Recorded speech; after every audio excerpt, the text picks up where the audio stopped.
Assalamualaikum warahmatullahi wabarakatuh.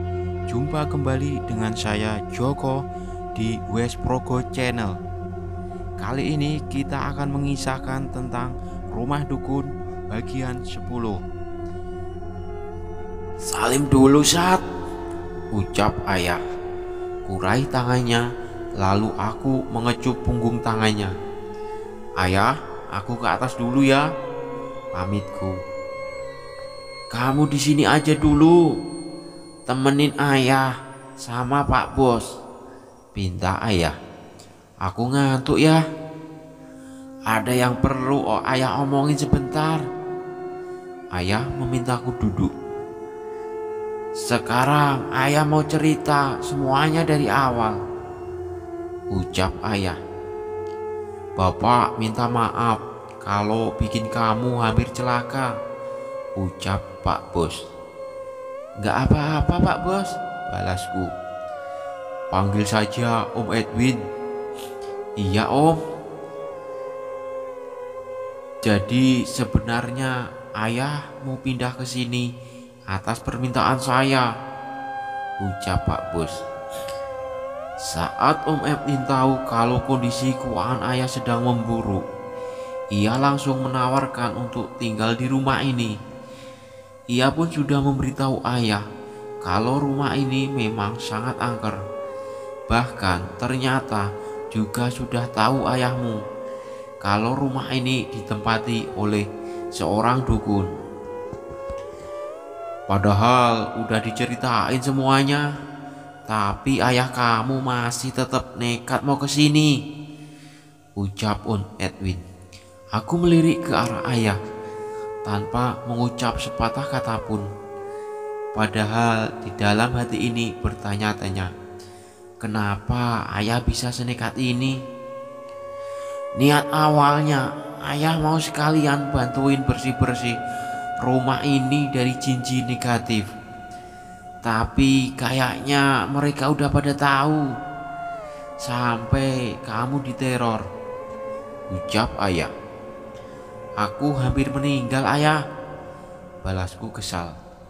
Maafin ayah ya. Sebenarnya dulu udah beberapa kali rumah ini coba dibersihin, tetapi selalu gagal. Malahan keluarga Om dan orang-orang yang coba bantu diteror habis-habisan. Sampai akhirnya Om nyerah, milih pergi dari rumah ini, ucap Om Edwin. Terus apa ayah berhasil? Sindirku. Insya Allah 2 hari kemarin ayah udah memanggil teman ayah dari pesantren. Terus kita ngelakuin ruqyah rumah. Sempet ada perlawanan dari mereka, tapi itu bisa diatasi. Sekarang kalau kamu mau lihat ke dalam, kamar mandi udah terang, bisa pakai lampu, balas ayah. Suasana rumah juga udah lebih nyaman dan sejuk, udah nggak pengap dan panas, imbuhnya. Mungkin itu yang ayah rasakan, tapi bagiku rumah ini tetap terlihat tak nyaman dan pengap. Bagus deh kalau gitu, tapi aku tetap pengen pindah dari sini ya, balasku. Nanti Om usahain cari kontrakan deket kantor. Doain secepatnya ya Sat, ucap Om Edwin. Iya Om. Kamu mau ke kamar? Tanya ayah. Aku boleh nanya sesuatu nggak Om? Silahkan. Apa Om punya anak laki-laki? Nggak punya Sat. Apa Om tahu pernah ada laki-laki yang meninggal di rumah ini? Mungkin beberapa tahun lalu, ucapku. Om Edwin terdiam seraya menatapku. "Kamu tahu dari mana cerita itu?"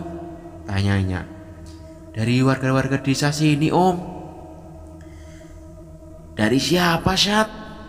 Anak perempuan yang kemarin?" tanya ayah. "Iya," balasku. "Anak perempuan siapa?" "Yang tinggal dekat samping rumah itu," sahut ayah. "Risa," ucap Om Edwin. "Om kenal Risa?" "Om kenal Risa, kenal banget. Kamu harus hati-hati sama dia. Dulu dia pernah bikin salah satu temennya meninggal." "Tapi itu bukan salah Risa, Om. Tapi emang buah mangga itu yang terkutuk." "Oh, Risa udah cerita itu juga. Emang pengakuan dia begitu. Tapi banyak warga curiga kalau itu emang disengaja. Tapi Risa juga hampir mati diteror, Om." "Bisa jadi itu cara ibunya untuk mengelabui warga," balas Om Edwin. "Gini, Syat, selama Om tinggal di sini, Om sering dengar kalau Ibu Risa itu dulunya pernah deket sama anak dari dukun yang tinggal di sini. Bahkan kabarnya Risa itu cucunya dukun. Makanya kalau kamu lihat, hanya Risa dan ibunya saja yang berani tinggal di rumah ini. Terus mereka juga agak dijauhin warga di sini," sambungnya. "Dukun itu punya anak?" tanyaku. "Ada, tapi dia ngilang entah kemana. Terakhir kali ketemu pas saya beli rumah ini. Saya lumayan ketipu sih. Emang rumah ini dijual sangat murah. Tapi pas tahu ternyata banyak setannya. Om nyesel." "Emang Om Edwin tinggal di sini berapa lama?" tanyaku. "Sekitar 2 tahunan. Risa bilang nggak ada yang tinggal di sini selama itu. Paling sebulan paling lama." "Kan udah Om bilang, jangan terlalu percaya sama omongannya." Kini aku bimbang, siapa yang harus kupercaya. Hati kecilku merasa kalau Risa tidak berbohong. Namun ucapan Om Edwin begitu meyakinkan. Aku bangkit. "Ayah, aku ke atas dulu ya," pamitku. "Oh ya, Sat, ayah udah siapin kamar di bawah buat kamu sama Hamid." "Kamar deket gudang?" "Iya, kemarin udah ayah rapiin. Jadi jangan tidur lagi di atas. Tapi ya, aku gak mau tidur sama Hamid. Lagian kamarnya juga sempit. Cukup kok buat kalian berdua." "Aku udah gede, pengen punya kamar sendiri ya," balasku marah. "Iya, sementara di bawah dulu. Soalnya kamar kamu belum diberesin. Pokoknya aku gak mau sekamar sama Hamid." "Kenapa, Sat? Kan itu adik kamu sendiri." "Soalnya dia," ucapku tertahan. Tak mungkin kalau ada yang di rumah ini bukan Hamid yang sebenarnya. "Dia apa?" "Soalnya Hamid berisik," laku. "Nanti ayah bilang ke Hamid." Ya udah, aku membalikkan badan lalu berjalan ke arah kamar. Tahu begitu, aku lebih baik menginap di rumah Bagas saja daripada harus sekamar dengan anak iblis. Sebelum naik ke tangga, aku sempat melirik ke arah kamar mandi. Benar kata ayah, sekarang sudah tidak gelap lagi. Kubuka pintu kamar, terlihat kaca jendela yang belum diperbaiki. Aku pun membaringkan tubuh di atas kasur. "Arsat, Arsat." Samar terdengar seseorang memanggil namaku. Aku melirik ke jendela, hanya terlihat hembusan angin yang menggerakkan gordin. Arsat, Suaranya seperti di luar jendela. Aku bangkit, lalu berjalan mendekati jendela. Saat melihat keluar jendela, terlihat Leo sedang berdiri sambil menatapku. Leo, Tanyaku dalam hati. Ia melambaikan tangan, kemudian berlari ke arah belakang rumah. Leo, Teriakku memanggilnya. Bergegas aku turun ke bawah. ada apa, Sat? Tanya ayah saat berlari melalui ruangan tengah. Enggak ada apa-apa ya, sahutku berlari di teras.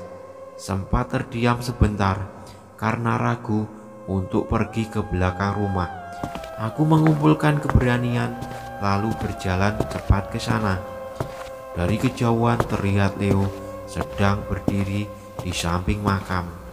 Ia menatapku dengan tatapan kosong penuh kesedihan. Aku pun berjalan mendekat, melihat ada kendi kecil dengan taburan bunga warna-warni di atas makam yang terlihat masih baru. Leo menatapku. ayah datang. Ucapnya. Ayah, Tanyaku. Namun wajah Leo tiba-tiba tampak ketakutan. Bukannya menjawab pertanyaanku, ia malah lari menuju belakang kebun. Arsat, kamu ngapain di sini? Tanya ayah yang sedang berjalan mendekat, disusul oleh Om Edwin yang berjalan di belakangnya. Tadi aku lihat anak kecil lari ke sana, balasku sambil menunjuk ke arah kebun. Kamu kenal? Tanya Edwin. Aku menggelengkan kepala. Aneh, biasanya gak ada warga yang berani datang, apalagi anak-anak. Lagian kebun belakang itu buntu, kehalang sungai, jawab Om Edwin. Anak laki-laki atau perempuan? Imbuhnya. Perempuan. Terpaksa aku berbohong. Mungkin Itu Risa. sahut ayah. Kayaknya begitu. Soalnya di atas makam ada kembang 7 rupa sama kendi yang masih baru. Pasti itu kerjaan dia, ucap Om Edwin sambil menatap makam. Dulu waktu Om tinggal di sini pernah ada yang ngelakuin begitu. Cuman pelakunya gak ketahuan, sambungnya. Emangnya untuk apa? Tanyaku penasaran. Katanya itu untuk memanggil sang dukun dan anak buahnya supaya meneror penghuni rumah.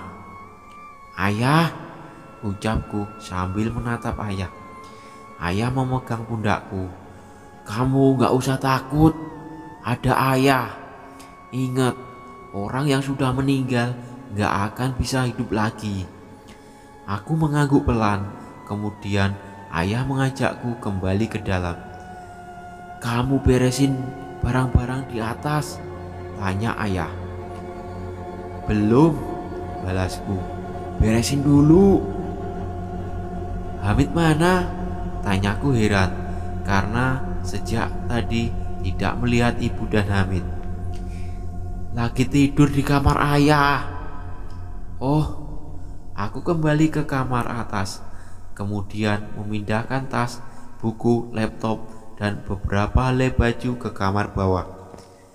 Kamarnya memang tidak begitu besar, hanya ada 2 kasur berukuran kecil yang letaknya membentuk huruf L, serta ada 1 meja belajar dan lemari kecil. Sepertinya itu hanya untukku saja. Dengan suara benda jatuh, spontan aku mengecek keluar.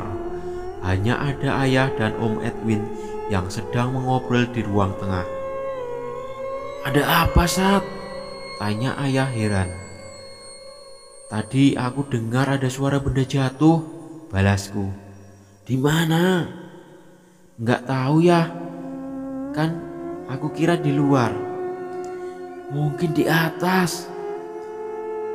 Kayaknya dari gudang ya, kedengeran banget deket, balasku sambil menuju pintu gudang. Gudang itu belum pernah dibuka, ucap Edwin.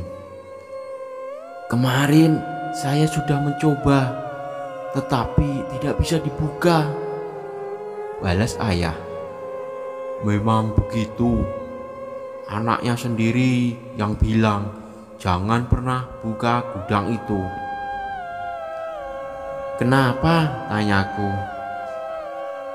Om juga gak tahu, Syat. Kamu jangan takut, ucap ayah.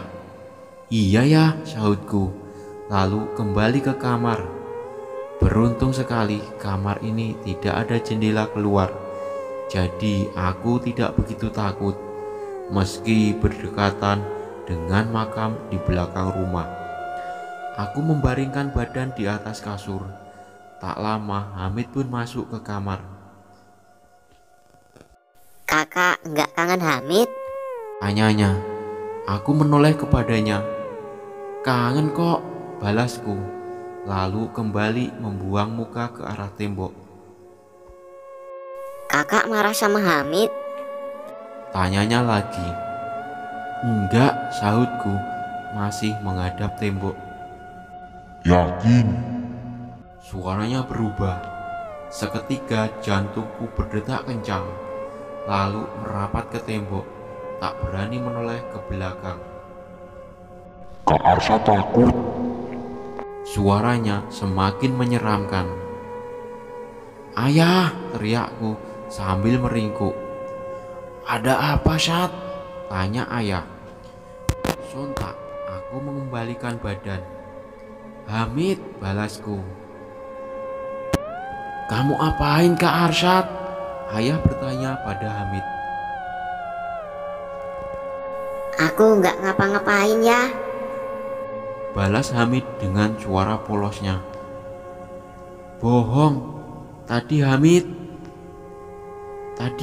kenapa? Ganggu aku. Lagi-lagi aku tak bisa bilang pada ayah kalau Hamid yang ada di depannya adalah anak iblis. Hamid, jangan ganggu kakak Arsyad, ucap ayah. Hamid cuma nanya aja kok ya. Ya itu ganggu, sahutku kesal. Kamu juga jangan marah-marah begitu, Syad, ngomel ayah. Aku terdiam, lalu membuang muka dan memeluk guling. Tak lama terdengar suara pintu ditutup.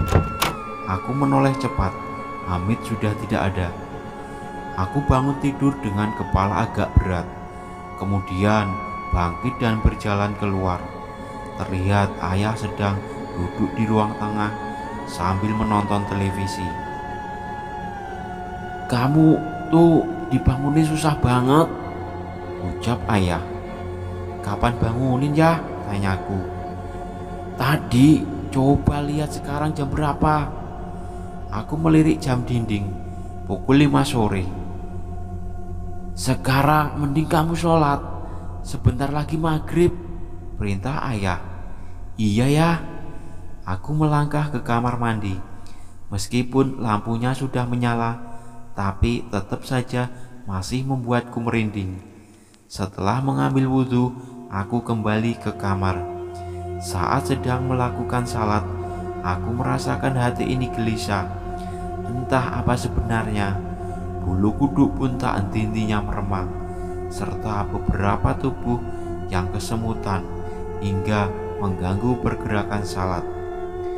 Beberapa kali terdengar suara benda jatuh dari gudang, namun aku tak memperdulikannya. Entah siapa dan apa itu. Setelah selesai salat, aku duduk bersama ayah di ruang tengah. Hamid mana ya? Tanyaku. Kamu tuh kenapa sih, Syad? Ayah malah balik bertanya. Aku nggak ada kenapa-kenapa. Kamu kenapa bentak-bentak Hamid? Sahut dia ketakutan gitu. Habis ganggu banget. Kak Arsa capek mau tidur. Iya, tapi kan Hamid cuma nama gitu. Oke, sampai di sini cerita kali ini. Nantikan kelanjutannya. Jangan lupa subscribe, like, share, komen, dan bunyikan tanda lonceng agar kami dan tim semangat untuk membuat cerita-cerita selanjutnya. Wassalamualaikum warahmatullahi wabarakatuh.